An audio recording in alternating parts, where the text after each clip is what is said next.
सुंदरवन में शेर महाराज अपने दोस्त भालू दादा की गुफा में परेशान बैठे थे। भालू दादा, मेरे दोस्त, मैं तुझे कुछ नहीं होने दूंगा। नहीं महाराज, अब मैं नहीं बच सकता। ऐसा मत बोल दोस्त, मैं अपने दोस्त को कैसे बचाऊं? महाराज, आप सुंदरवन से जाकर वो नीले फूल ले आइए। महाराज, मेरे पास ज्यादा वक्त नहीं है, आपको ये जल्दी लाने होंगे। शेर महाराज सुंदरवन में नीले फूल ढूंढने के लिए निकल जाता है।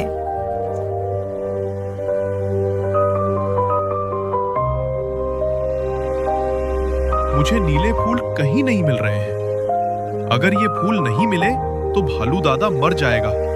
अब मैं क्या करूं? तभी वहाँ पर भोलू गधा आता है। क्या हुआ महाराज, आप यहाँ? मैं यहाँ अपने दोस्त भालू दादा की जान बचाने की वजह से आया हूँ। क्या तुम मेरी मदद कर सकते हो? आपके लिए तो कुछ भी कर सकता हूँ महाराज, बताइए क्या मदद कर सकता हूँ मैं आपकी? मैं सुंदरवन में नीले फूल ढूंढ रहा हूँ। उसी से ही मेरे दोस्त भालू दादा की जान बच सकती है। क्या तुम जानते हो वो कहाँ मिलेंगे? हाँ महाराज, मैं जानता हूँ।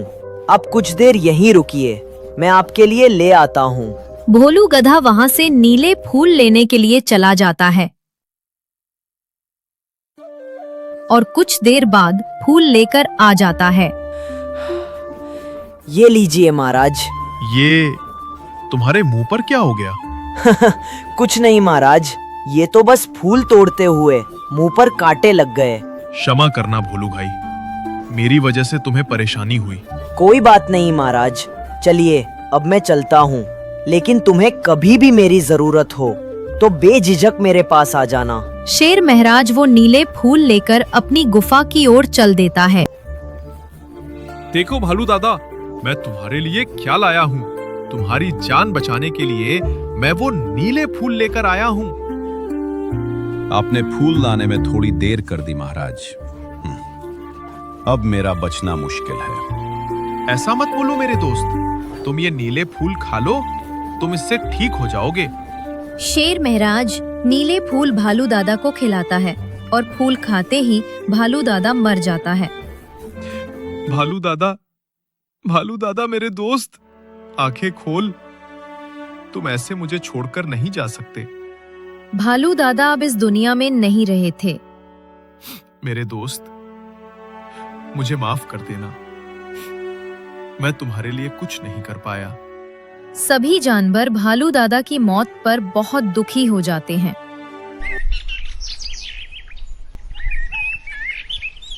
कुछ दिन बाद सभी जानवर इकट्ठा होकर बात कर रहे थे। शेर महाराज सच में बहुत अच्छे हैं। उन्होंने भालू दादा को बचाने की बहुत कोशिश की, लेकिन वो बच नहीं पाए। शेर महाराज सच में बहुत दयालु है। वो हमेशा सबकी मदद करते हैं। अब हमें उनके लिए कुछ करना चाहिए। लेकिन उनके लिए हम क्या कर सकते हैं? शेर महाराज का विवाह नहीं हुआ है, क्यों ना हम उनका विवाह करवा दें? इससे उन्हें एक जीवन साथी मिल जाएगा। लेकिन शेर महाराज इसके लिए मानेंगे? चलो सब शेर महाराज के पास चलते हैं। कुछ देर बाद सभी जानवर शेर महाराज के पास आते हैं। महाराज की जय हो! शेर महाराज की जय हो! आओ दोस्तों, बताओ मैं आपकी क्या मदद कर सकता हूँ? महाराज, हमें आपकी चिंता हो रही है। मेरी? किस बात की चिंता हो रही है आप सबको? महाराज, हम आपकी शादी को लेकर परेशान हैं। हाँ शेर महाराज, अब तुम्हें शादी कर लेनी चाहिए। अरे शादी? नहीं, मैं अभी शादी नहीं करना चाहता। तभी वहाँ पर भोलू गधा आ जाता है। महाराज की जय हो। अरे भोलू भाई, तुम आओ भाइयों, ये भोलू मेरा दोस्त है। इसने मेरी बहुत मदद की थी। आपका दोस्त? फिर तो ये हमारा खास मेहमान हुआ। बताओ भोलू भाई, कैसे आना हुआ? महाराज, आपको क्या बताऊं, मुझे सभी ने दूसरे जंगल से निकाल दिया। पर क्यों निकाल दिया? महाराज, उस जंगल में एक शिकार हुआ था और जब मैंने उसका विरोध किया तो उन सब ने मिलकर मुझे ही बाहर निकाल दिया। अरे ये तो बहुत गलत किया उन्होंने। आज के वक्त में भलाई का जमाना नहीं है। चलो कोई बात नहीं। भोलू भाई, तुम परेशान मत हो, तुम मेरे साथ यही सुंदर वन में रह लो। आपका बहुत बहुत शुक्रिया महाराज।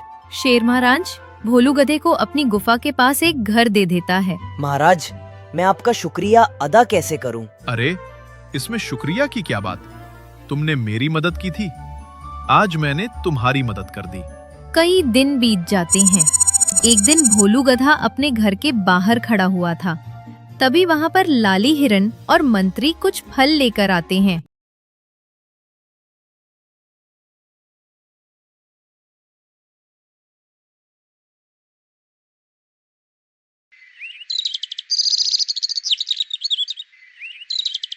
ये लो भोलू भाई, शेर महाराज ने आपके लिए फल भिजवाए हैं।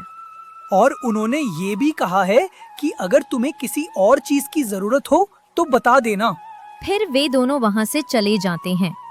यहाँ शेर महाराज की सब बहुत इज्जत करते हैं, इसलिए उनके कहने पर लाली हिरन और मंत्री मेरे लिए फल लेकर आए हैं। अगर मैं भी शेर महाराज की तरह हो जाऊं तो मुझे भी ऐसे ही बहुत इज्जत मिलेगी।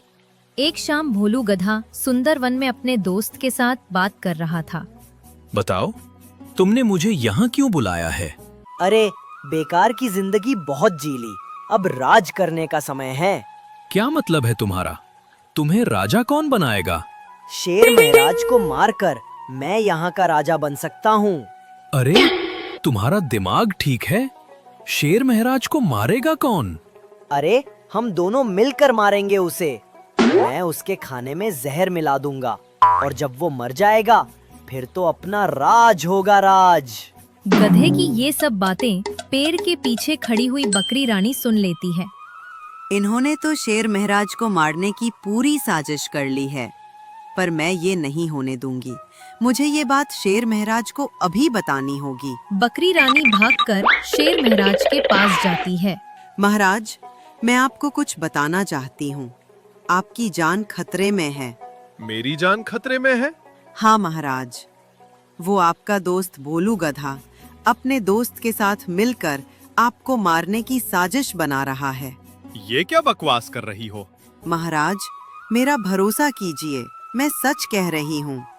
उन दोनों को साजिश करते हुए मैंने खुद सुना और देखा है।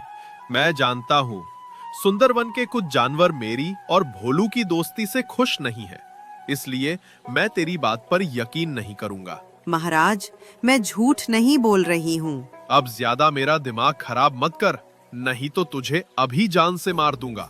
अगर बचना चाहती है तो चली जा अभी यहाँ से। बकरी रानी वहाँ से निराश होकर चली जाती है। अगली सुबह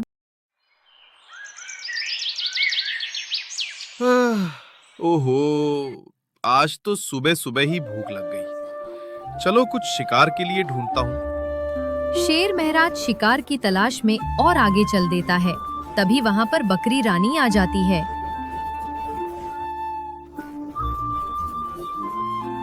बकरी रानी, तू यहाँ? महाराज, मैं आपको बताना चाहती हूँ कि वो फल में जहर मिलाकर आपको मारना चाहता है। तूने फिर अपनी बकवास शुरू कर दी। मैं पहले से ही बहुत भूखा हूँ, कहीं तुझे ही मार के ना खा जाऊं। इससे पहले चली जा यहाँ से। महाराज, मेरा यकीन कीजिए। तूने मेरा बहुत दिमाग खराब कर दिया है, अभी बताता हूँ तुझे। शेर महाराज गुस्से में बकरी रानी को दबोच लेता है। महाराज, चाहे आप मुझे मार दीजिए, लेकिन मैं झूठ नहीं बोल रही हूँ। शेर महाराज सोच में पड़ जाता है। एक मरता हुआ जानवर झूठ क्यों बोलेगा? शेर महाराज ये सोचकर बकरी रानी को छोड़ देता है और अपनी गुफा की ओर चल देता है। भोलू गधा मुझे मारना क्यों चाहेगा? उसे मुझसे क्या दुश्मनी है? तभी वहाँ पर भोलू गधा आ जाता है। आओ आओ महाराज, ये देखो, मैं आपके लिए फल लाया हूँ। लगता है ये मुझे सच में मारना चाहता है और इस फल में इसने जहर मिलाया होगा। लो महाराज, ये फल खा लो। भोलू भाई, मैं ये फल खाऊंगा तो जरूर, लेकिन उससे पहले तुम खाओ इसे। महाराज, मैंने तो खा लिया है, ये तो मैं आपके लिए लाया हूँ। नहीं, तुम खाओ पहले। ठीक है महाराज। अरे, इसमें तो कुछ भी नहीं है। इसका मतलब वो बकरी रानी झूठ बोल रही थी। मैं इस पर बेकार में ही शक कर रहा था। शेर महाराज भी निश्चिंत होकर वो फल खा लेता है। ये तो बस मैंने तेरा भरोसा पाने के लिए किया था। अगली बार ऐसा नहीं होगा। बहुत दिन बीत जाते हैं और भोलू गधा शेर महाराज को मारने की साजिश बना चुका होता है और इस बार शेर महाराज के लिए जहर वाला फल लेकर आता है। महाराज, मैं आपके लिए ये स्पेशल फल लाया हूँ। शेर महाराज जैसे ही फल को खाने लगता है तभी वहाँ पर बकरी रानी आ जाती है। महाराज, ये फल मत खाना। बकरी रानी, तू फिर से आ गई। महाराज, मुझे बहुत भूख लग रही है। ये फल मुझे दे दो, मुझे खाना है ये। नहीं बकरी रानी, ये फल तेरे लिए नहीं है। ये फल मैं महाराज के लिए लाया हूँ। नहीं महाराज, मुझे सच में बहुत भूख लग रही है। ये मुझे खाने दो। बकरी, तेरी समझ में नहीं आ रहा है क्या? ये फल महाराज के लिए है, तेरे लिए नहीं है। शेर महाराज को भोलू गधे पर शक हो जाता है, इसलिए महाराज वो फल बकरी रानी को खाने के लिए दे देता है। बकरी रानी जैसे ही फल को खाती है उस पर जहर का असर होने लगता है। महाराज, मैंने कहा था ना आपको कि ये गधा आपको मारना चाहता है और इसने इस फल में जहर मिलाया था। बकरी रानी इतना कहकर जहर के कारण मर जाती है। भोलू, तेरी वजह से ये बकरी रानी मर गई। इसने मुझे इतनी बार समझाने की कोशिश की, लेकिन मैंने इसकी एक नहीं सुनी। अगर मैं इस पर विश्वास कर लेता तो आज ये बच जाती। शेर महाराज की आवाज सुनकर सुंदरवन के सभी जानवर भी वहीं पर आ जाते। ब्रदर्स, ये भोलू गधा आस्तीन का सांप निकला। इसने मुझे मारना चाहा, लेकिन इस बकरी रानी ने अपनी जान देकर मेरी जान बचा ली। महाराज, मुझे माफ कर दो, मुझसे बहुत बड़ी गलती हो गई। मंत्री, अब बताओ इस गद्दार को क्या सजा दी जाए? मैं तो कहता हूँ इसके हाथ पांव बांधकर नदी में फेंक दो। ठीक है, ऐसा ही करो। शेर महाराज की बात मानकर सभी जानवर भोलू गधे के हाथ पांव बांध देते हैं। गधे, तूने हमारे महाराज को मारने की कोशिश की और तेरी वजह से बकरी रानी की जान चली गई। अब तू भी भगवान को प्यारा हो जाएगा। मंत्री और लाली हिरन भोलू गधे को धक्का देकर नदी में फेंक देते हैं। गधे के हाथ पांव बंधे होने के कारण वो नदी में डूब जाता है। इस तरह सुंदरवन के जानवरों ने गद्दार को सजा दे दी।